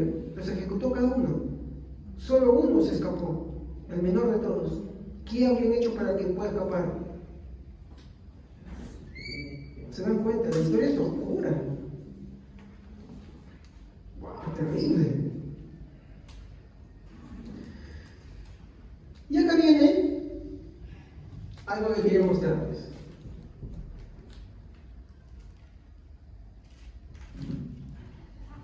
Un rey malvado para gente malvada.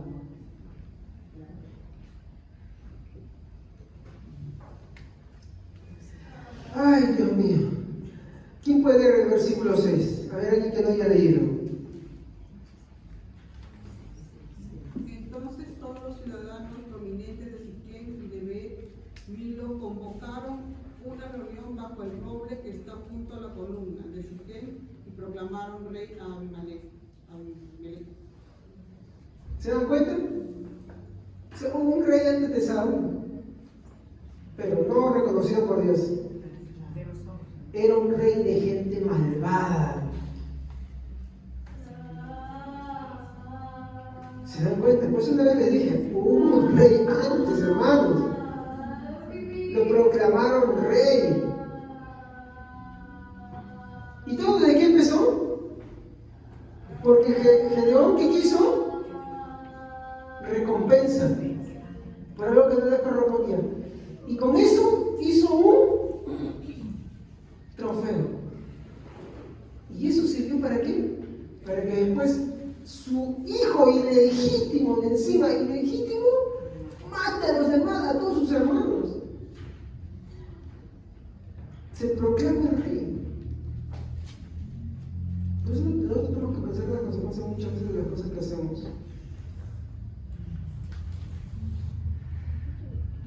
Tenemos que pensar.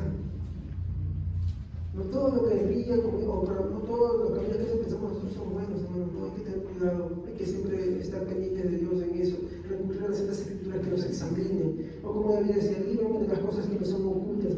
Algo tan sencillo como hambre de reconocimiento generó todo esto.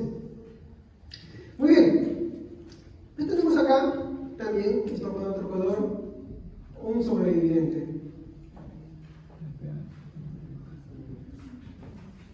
¿Se acuerdan, no? Está Juan.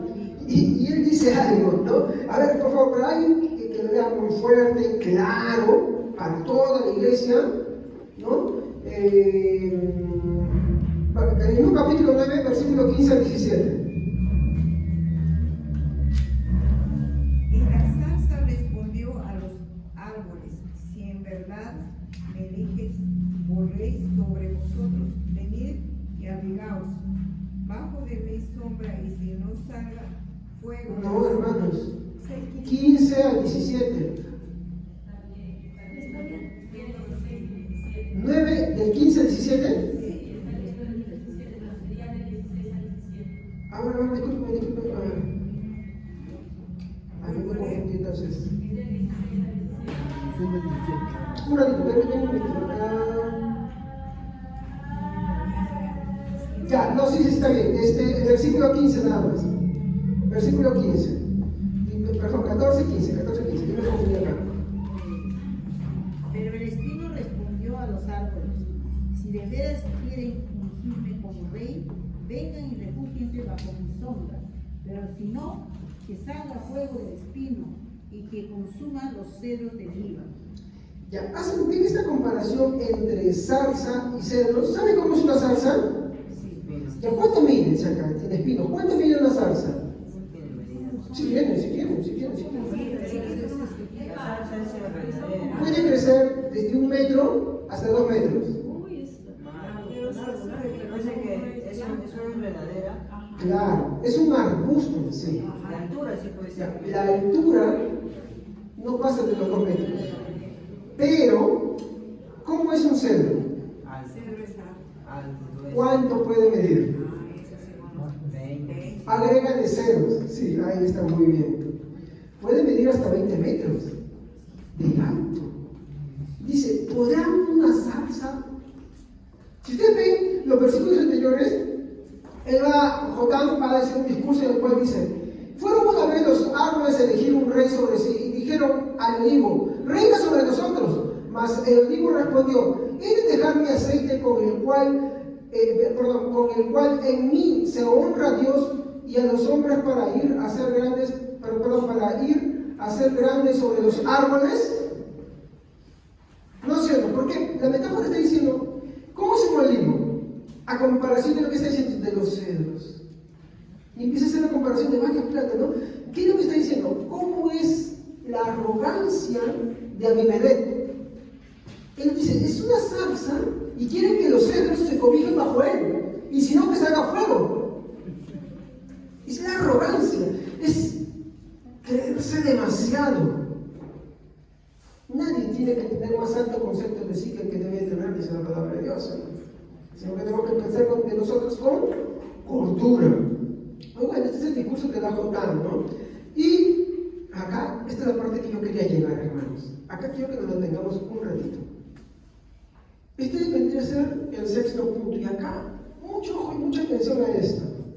Dios interviene.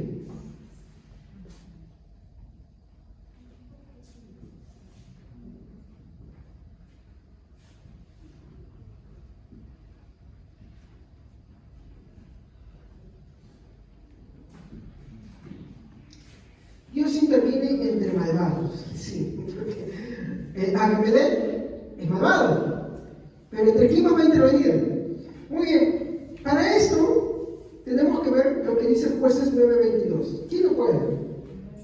El versículo 22. Amén.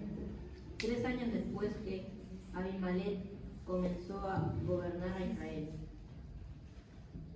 22, perdón, 24. Me equivoqué yo, 24, acá después abajo, 24, sí, hijo.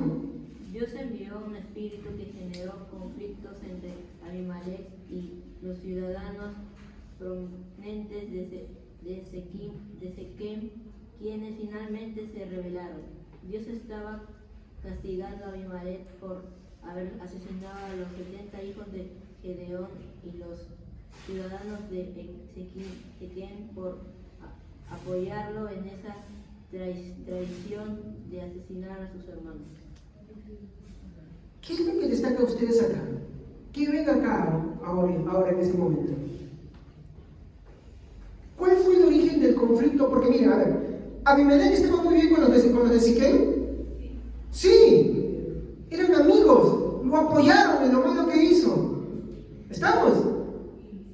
Pero surgió una enemistad. Ahora yo pregunto, ¿dónde surgió esa enemistad? ¿De dónde vino? Cuando Dios nos envió un mal espíritu. De Dios. Exacto. ¿Cómo se llama eso? A ver, ¿eso estaba a favor o en contra de la voluntad de Abimelech y los de Siquem?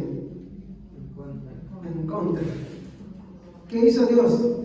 Los volvió en contra. Lo mismo que vimos en la batalla, cuando se confundieron y pelearon contra ellos, lo mismo volvemos a ver aquí.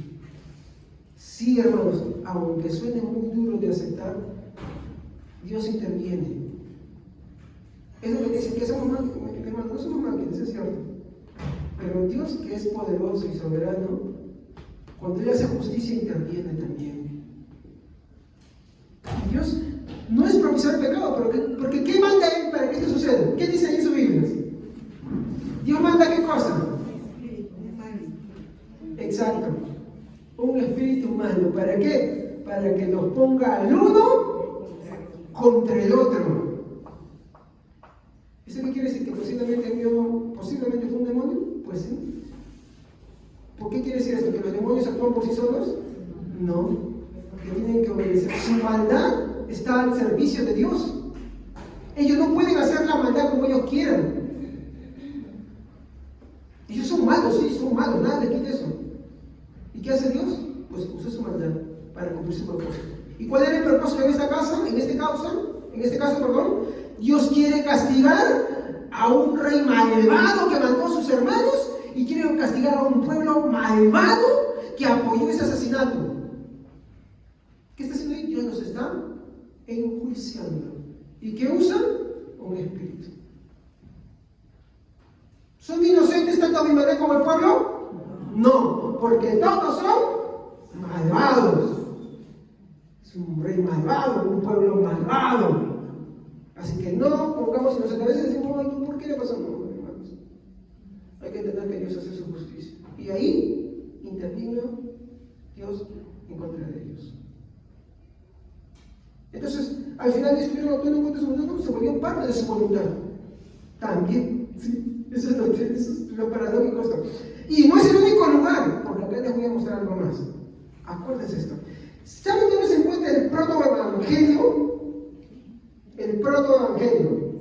Es un versículo en el Antiguo Testamento que resume todo el Evangelio.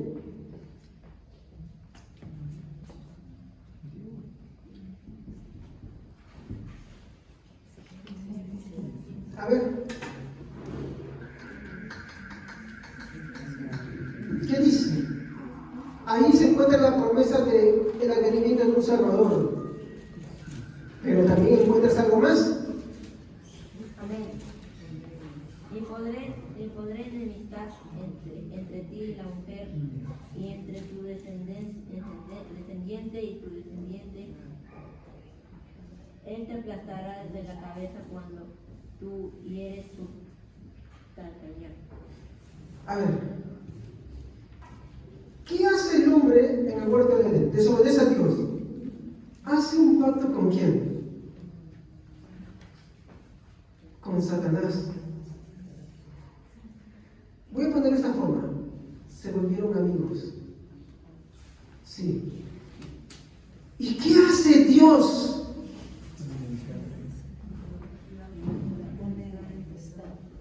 ¡Exacto! No sabemos por qué razón Satanás le tiene tanta bronca al ser humano. Pero sabemos que la causa principal, ¿quién es? Vean, ¿qué dice ahí? Génesis 3:15. ¿Cuál es la causa? No es la mujer de la serpiente.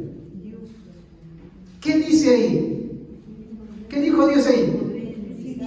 Pondré enemistad entre tú y la mujer, entre tu descendiente y su simiente de ella.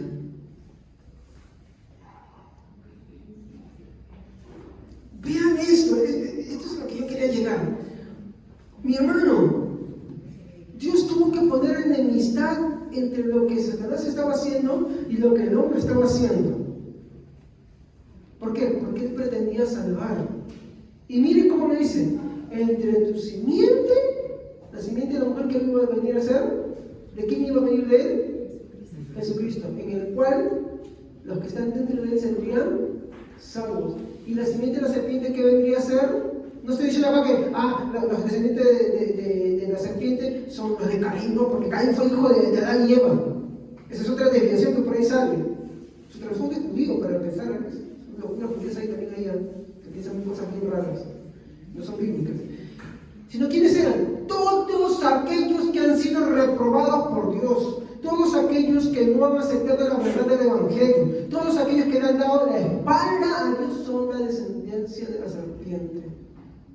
No física, sino porque es en su voluntad. En una ocasión Jesús estaba con unos fariseos y los fariseos decían, nosotros somos de Abraham. Y decían, nosotros no somos de Abraham, nosotros somos de vuestro padre Satanás, porque las obras de él hacen. Él ha sido homicida desde el principio y ustedes me quieren matar. Todo aquel que hace lo malo, todo aquel que, vamos a poner así, todo aquel que aborrece a Dios, es del diablo.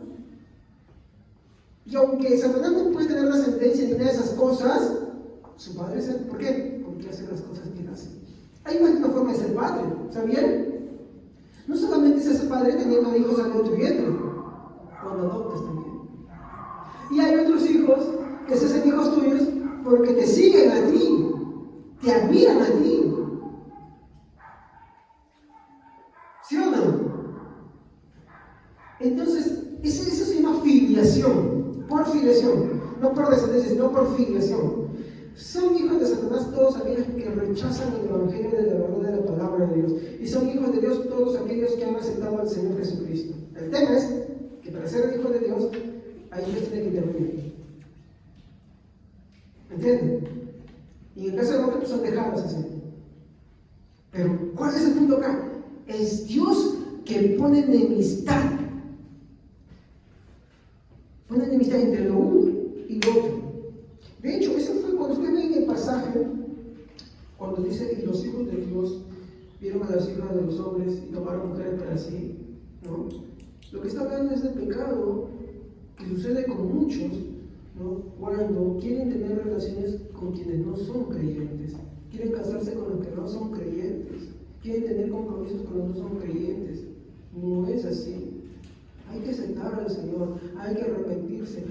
buscar a Dios primero. Es fuerte, pero es así.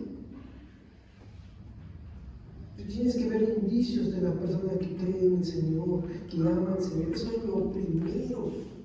Es lo básico para nosotros. Es lo indispensable para nosotros. En una ocasión, una señorita gerente en mi trabajo, ¿no? Y había un chico, ¿no? Un tramitador que le dijo, ¿sabes qué? Empezó a seguirlo, pues, y le dijo, ¿sabes qué? Para entender algo que yo le dijo, mira, nosotros normal podemos estar los dos juntos, digo, pero para que tú puedas estar conmigo, tú tendrías que pensar como yo. Tú tendrías que creer en lo que yo creo. ¿Puedes hacer eso? No pudo hacerlo. ¿Se dan cuenta? Así de simple. El punto que hay destacar qué cosa es. Que Dios puso en amistad. Nosotros no podemos hacer esa amistad. Primero es el Señor. Primero es Él. Génesis 3:15 nos vemos que Dios es el que pone en amistad. Dios tuvo que romper eso que estaba ahí. ¿Y cómo lo hizo? Poniendo en enemistad a Eva y su descendencia, y a la serpiente, y los que le iban a seguir. La serpiente es Satanás. ¿Se dan cuenta? ¿Sí? Dios puso enemistad ahí. A veces pasamos de largo eso, ¿no? Pero ahí está, es bien claro. Dios puso enemistad. ¿Y por qué pondría algo de enemistad? Porque, ¿qué es lo contrario de enemistad? Y eso es lo que hace el hombre hoy en día. Hace amistad con Satanás. Él no dice, Satanás es mi amigo y eso. No. ¿Sabe cómo lo hace? Rechazando a Dios. Así como Eva y Adán rechazaron a Dios. Esa es la otra forma. No es necesario decir, tú eres mi amigo, eso no. Simplemente rechazando a Dios. Acéptalo. Recíbelo en tu corazón.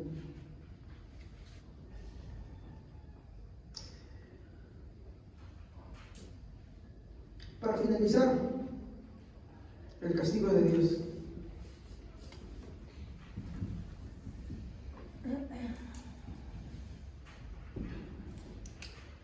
Muy bien. Jueces, capítulo 9, versículo 50. Vamos a avanzar más adelante porque vamos a hacer un montón de cosas.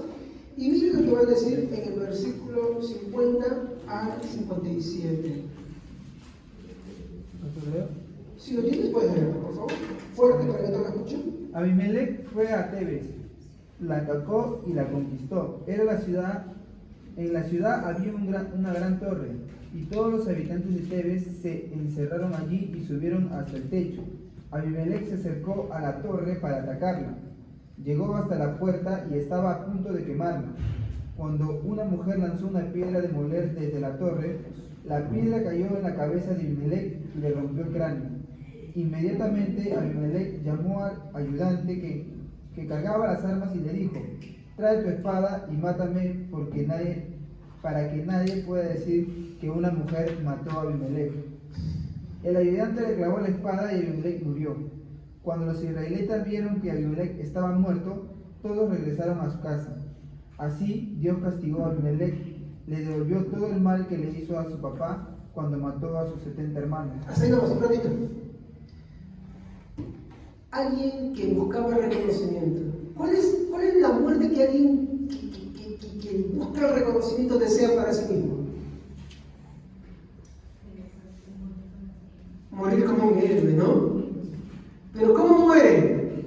Encima por la mano de una mujer. En ese tiempo no se consideraba la mujer para nada. Entonces, que una mujer te mate en esos tiempos, qué deshonra. Y cuando le tira de la torre una piedra y le asiente y le da la cabeza y le revienta el cráneo, mátame, dice su escudero, mátame, porque no pueden enterarse que muerto. Para su tristeza todos se enteraron. Todos. Murió sin lo que tanto quería. El hombre, por más que anhela, puedes anhelar lo que tú quieras. Todo lo contrario a Dios. Al final de tu vida vas a morir sin eso. Y hasta lo que tú crees que, qué satisfacción, Nada de discípulo. Hasta aquellos que tienen tanto dinero, tantas cosas, mueren insatisfechos de eso. Y algunos de nosotros dicen, pero tenía eso, aquello otro. Pero esa persona es un sinsabor. No le llena, no le satisface. Qué vacío su vida. Ahora sí, continúa leyendo, por favor. Amén. Así Dios castigó a Abimelech y le devolvió todo el mal que le hizo a su papá cuando mató a sus 70 hermanos. Dios también castigó a los líderes de Siquem por todas las cosas malas que hicieron, y se cumplió todo lo que dijo Jotán, hijo menor de Jerubbaal. Todos los que están ahí, los ancianos de Siquem, al final también pagaron. Dios los castigó. ¿Cómo los habrá castigado? No sé, pero ahí dice que habla de fuego. El fuego es la nube del juicio siempre. ¿Ok? Se cumplió. Ese fue el final de la historia de Gedeón y su descendencia. Bueno, buena pregunta. ¿Gedeón es salvo? Sí es salvo. Hebreos dice, ¿y qué podemos decir de la fe de Gedeón, de Jefté? Vamos a este punto, y es algo de lo que conversaba ayer con alguien. Ojo, acá hay dos advertencias. La primera, sí, Gedeón fue salvo porque la Biblia lo dice, pero fue salvo por la misericordia de Dios. No quiere decir que eso es un ejemplo a imitar, porque Dios nunca avaló sus acciones. ¿Estamos? Fue un instrumento. ¿Dios lo salvó en un tiempo muy oscuro? Sí. ¿Lo usó para salvar al pueblo en un tiempo oscuro? También. Pero no es, por muy lejos, mi hermano, un modelo a seguir. Porque en aquello que supuestamente se destacaba, falló la valentía, la paciencia. Es más bien para hablarnos de alguien que en un futuro vendría, un antitipo de alguien que en un futuro vendría y que sí tendría esas dos expresiones, tanto de valentía verdadera y de paciencia. Valentía para obedecer todo lo que el Padre le había mandado y paciencia para decir, Padre, perdónalos, porque ellos no saben lo que hacen. Y ese es Jesús. En sí, aunque no lo crean, Gedeón es un anticipo de lo que Jesús sería, pero en un grado perfecto. Gedeón no, falló. ¿Fue salvo? Sí, por una misericordia de Dios. Entonces no quiere decir que, como algunos dicen, como Gedeón tuvo 70 hijos, obvio, tuvo muchas mujeres, y muchas mujeres, como Gedeón buscó reconocimiento, voy a buscar reconocimiento, no, porque miren cómo acabó todo. Obvio, su hijo sí se fue al infierno, ¿no? Abimelech sí se fue, nosotros no lo sé, pero al parecer también eran idólatras, y se fueron. Gedeón no fue idólatra. Cometió un error, sí, al hacerse un trofeo. Y por eso toda su casa yendo a pagar. ¿Sí, hermano? Aunque los de Siquem murieron quemados, dice, en el 49, dice, todos los hombres cortaban ramas y siguieron a Abimelech hasta la fortaleza, donde amontonaron las ramas y desprendieron fuego. Así murió toda la gente que estaba dentro de la torre de Siquem, que eran como 1000 hombres y mujeres. Ahí estaba la mujer también que le tiró las piedras, ¿se acuerdan? No, eso es después. Eso después. Todos los de Siquem que dicen que había dicho que iban a morir por el fuego, murieron. Míralo, qué interesante. Esa parte ya no llegué ya. Pero miren cómo concluye. Al final, hermanos, vemos nosotros algo interesante. ¿Cómo es que Dios castiga ambas cosas?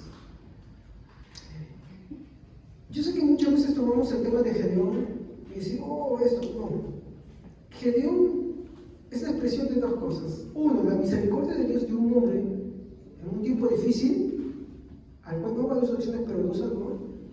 Porque la Biblia dice, yo tendré misericordia, pero todos aquellos que dicen, pero entonces no importa si yo creo o no creo, tú también vas a... No, tú eres más bien de los otros. Porque Gedeón, aún con todas sus fallas, nunca dijo eso. Nunca habló de eso. Y lo segundo es una advertencia clara. No busquemos a Dios por las razones equivocadas. Nunca vayamos a Dios queriendo recompensas, ganancias, mi hermano, porque es un enemigo. Leamos 2 Tesalonicenses como último pasaje, capítulo 2, versículos 10 al 12.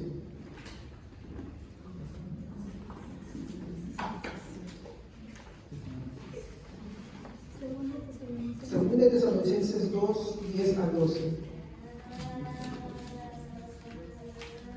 Amén. Por maldad, Él hará todo lo que pueda para engañar a los que están perdidos, porque no aceptaron amar la verdad para ser salvos.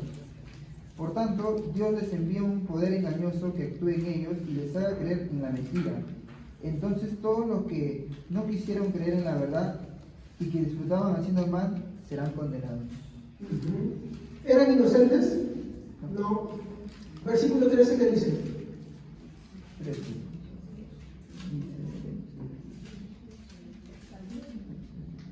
Yo lo leo.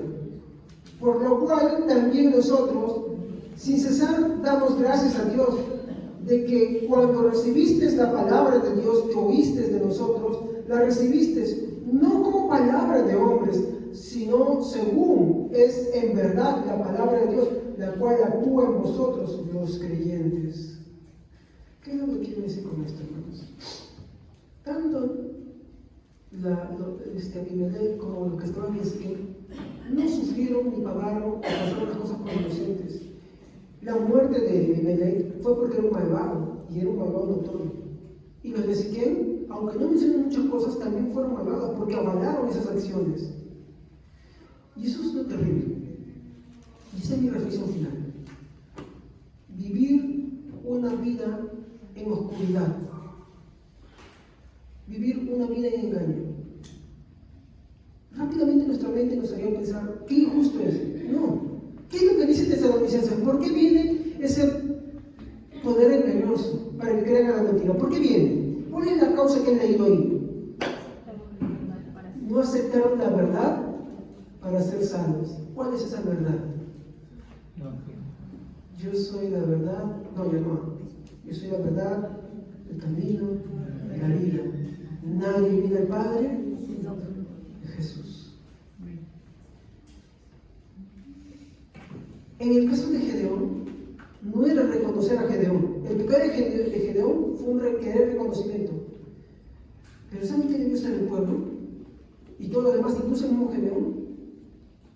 Ver y reconocer al que había hecho todo. ¿Quién?